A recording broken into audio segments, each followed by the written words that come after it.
पधारे हुए माताएं बहनों तथा हमारे भाइयों, भावनाओं की चर्चा करने पर निष्कर्ष यह निकलता है कि भावनाएं हमारे सुख का कारण है। और सुख किसमें है? कई लोगों ने कल्पनाएं मान ली है, अपनी मानसिक परूपना बना ली है कि जिस तरह हमारा साथ शनिवार के बाद रविवार, रविवार के बाद सोमवार, सोमवार के बाद मंगलवार आता है, उसी तरह सुख के बाद दुख, दुख के बाद सुख और सुख के बाद में क्या आता है? दुख। यह हमने अपने आप में कल्पनाएं कर ली है, परंतु श्रमण भगवान श्री महावीर स्वामी अपने आगम के माध्यम से, अपने जिनवाणी के माध्यम से हमें बताते हैं कि सुख और दुख यह केवल एक अनुभूति है हमारे हृदय की, हमारे मानसिक भावनाओं की, विचारों की। सुने हाँ भविनंदन नानम दुहे जाने जिनंदन सी, तम्हा जहाँ बलम जोई अप्पा दुखे ही भावे। अर्थात कष्टों को सहन करना और उन पर विवेक और हमारे विचार आचरण की बुद्धि से नापना, अर्थात सुख और दुख की कल्पनाएं है।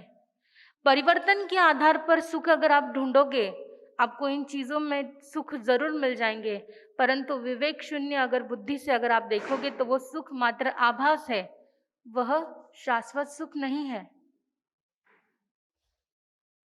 सुख की कल्पना करते हुए भगवान ने हमारे सामने सुविपाक सूत्र में बार बार सुख की बातें बताई है कि सुख कैसे मिलता है। उन मुनिराजों से पूछा गया, उन राजकुमारों से पूछा गया कि यह इतना जो रूप मिला है, लावण्य मिला है, इतना धनाढ्य संपत्ति मिली है, इसका कारण क्या? तब उन्होंने बार बार हर प्रश्न में एक ही उत्तर दिया है कि मैंने क्या दिया था? पिछले जन्म में दान दिया था, संयम को सच्ची श्रद्धा से पाला था और जीवन में शुद्ध आचरण किया था, संतों की सेवा की, मानवता के प्रति उद्धार की भावना रखी और किसी के प्रति ईर्ष्या और द्वेष की भाव नहीं रखे। अर्थात सुख का संबंध भावों से है, ना कि वस्तुओं से है, ना कि साधनों से है। एक बार आपको एक संगीत के माध्यम से बताया था, तू मने भगवान एक वरदान आपी दे, जा बसे छे तू मने त्या स्थान आपी दे। अर्थात सुख जो है वो परमात्मा की भक्ति में है, सुख जो है वो परमात्मा ने बताए हुए मार्गों में है, सुख किसी साधनों में नहीं है, सुख अपितु है तो वह हमारी साधना में है। 2500 पूर्व भगवान श्री महावीर स्वामी ने मेघ कुमार का वर्णन बताया था। उसमें कहा था कि मेघ कुमार को भगवान ने फरमाते हुए कहा था कि हे मेघ कुमार, तुमने जो कष्ट सहन किए हैं, अपितु तुम्हें यह राज भवन, राज वैभव, राज सुख मिला है, यह कष्टों को भोगने के बाद मिला है, कष्टों में समता रखने के बाद मिला है, कष्टों में सहनशीलता रखने के बाद मिला है, कष्टों में रोने से तुम्हें नहीं मिला है, कष्टों को समता भाव पूर्वक सहन करने से तुम्हें क्या मिला है? फिर से मानव का भाव मिला है, सुख संपत्ति एवं सुविधाएं मिली है।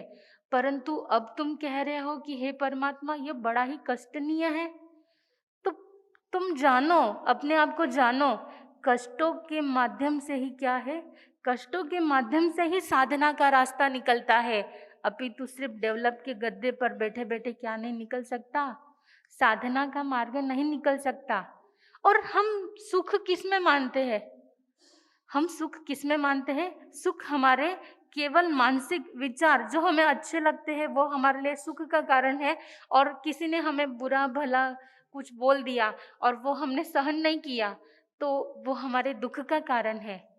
एक बार एक सज्जन व्यक्ति के घर पे कुछ 4 मेहमान आए, और मेहमान आए, व्यक्ति को कहीं जाना था, श्रीमती का जो व्यवहार था वो पहले से ही लेट होने की वजह से क्या हो गया था, थोड़ा सा मूड अपसेट हो गया था। तो श्रीमान जी कहते हैं, आइए साहब पधारिए, बैठिए, थोड़ी सी गपशप करते बातें करते हैं। सेठानी जी बार बार सेठ जी को देखती है, तुमने ही बुलाया होगा फोन करके, अभी तो अपने को जाना था, अर्जेंट काम था, बच्चे की मीटिंग का काम था, और अब ये आके बैठ गए। श्रीमान जी जैसे तैसे उनको पूछते हैं, भोजन का क्या क्या लोगे आप? श्रीमान जी पूछते हैं, भोजन में क्या लोगे आप? दोन सेठानी फिर से सेठ जी के पास देखती है, आंखें तनाती है और कहती है कि तुमने क्या पूछ लिया?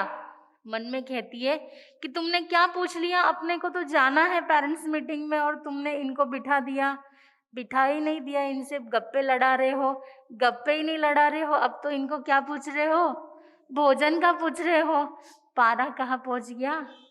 बहुत ऊपर पहुंच गया। परंतु जैसे ही मेहमान ने कहा कि हम तो खाना खाकर आए हैं, तो जो चेहरा तना हुआ था, जो चेहरे पे आक्रोश था, वो किस में बदल गया? खुशी में बदल गया। मतलब हमारे जो सुख और दुख है वो केवल विचारों पे मतलब वो रखते हैं, महत्ता रखते हैं। हमारे जो सुख दुख क्या नहीं है, टिके हुए नहीं है। हम कष्टों को सुख और दुख नहीं समझते हैं, परंतु अगर किसी ने हमें बुरा भला कह दिया तो वो हमारे दुख का कारण हो जाता है, और किसी ने बस हमारी प्रसन्नता के फूल बांध दिए तो हमारे वो सुख का कारण हो जाता है। एक बार की घटना है, एक बार एक डॉक्टर अपने कार्य कर रहे थे और डॉक्टर बड़े ही पूरा दिल लगा के पेशेंट की सेवा करते हैं, उन्हें ठीक करने का ही उनके हृदय में विचार होता है, प्रत्येक डॉक्टर का। तब एक व्यक्ति आता है और कहता है कि डॉक्टर साहब ये लो मिठाई का बॉक्स। डॉक्टर साहब कहते हैं, किस विषय में? मैंने तो तुम्हें ठीक नहीं किया, कुछ नहीं, किस विषय में तुम मुझे मिठाई दे रहे हो, क्या हो गया? तो वो व्यक्ति कहता है, डॉक्टर साहब बहुत बहुत धन्यवाद तुम्हारा, बहुत शुक्रिया, मैं उसी धनाढ़ सेठ का बेटा हूँ जिसका तुमने 10 दिन पहले क्या किया था? इलाज किया था। डॉक्टर साहब क्या तुम्हारे हाथों में जादू है? क्या कहता है? डॉक्टर साहब क्या तुम्हारे हाथों में जादू है? जिस पिताजी की संपत्ति का मैं बेसब्री से सालों से इंतजार कर रहा था, बस तुम्हारे थोड़े से दवाइयों ने क्या कर दिया? इंतजार खत्म कर दिया। मेरे पिताजी कहाँ चले गए? स्वर्गलोक चले गए, और अकेला मैं उस संपत्ति का क्या बन गया? वारिस बन गया। मतलब हमारे जो सुख है ना, वो कष्ट सहन करने को कहते ही नहीं है।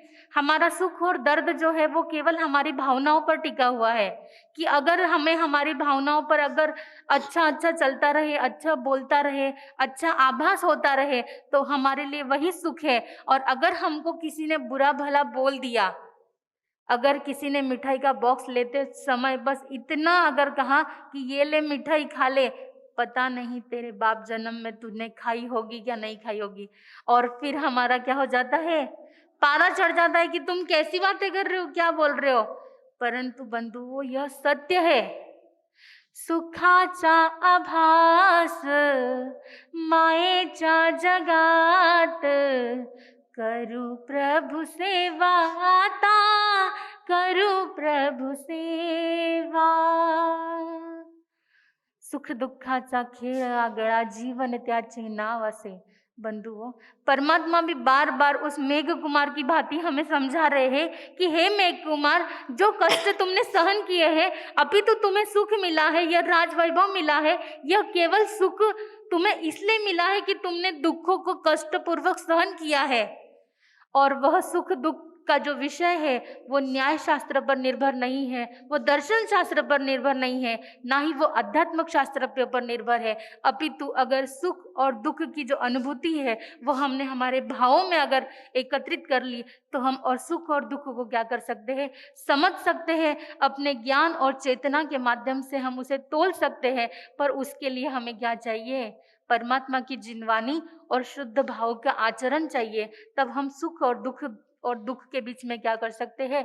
निर्णय कर सकते हैं। अगर जीवन में कभी कष्ट आए तो उसे कष्ट ना समझकर अपितु वो मौका समझिए, उस मेघ कुमार की भांति कि आपको क्या करने वाली है? संसार सागर से पार करने वाला यह मौका मिला है। मौका मिला है सहन करने का, मौका मिला है सिद्धशिला की ओर जाने का, परंतु आप क्या करते हो? मारसा, મારા જીવનમાં ना घना दुख थाने कई क्यों मारसा? बंधुओं, आपके बाजू में जो बैठा हुआ इंसान है उसके दुख और 2 गुने हैं और उसके बाजू में जो बैठा है उसके दुख 3 गुने हैं।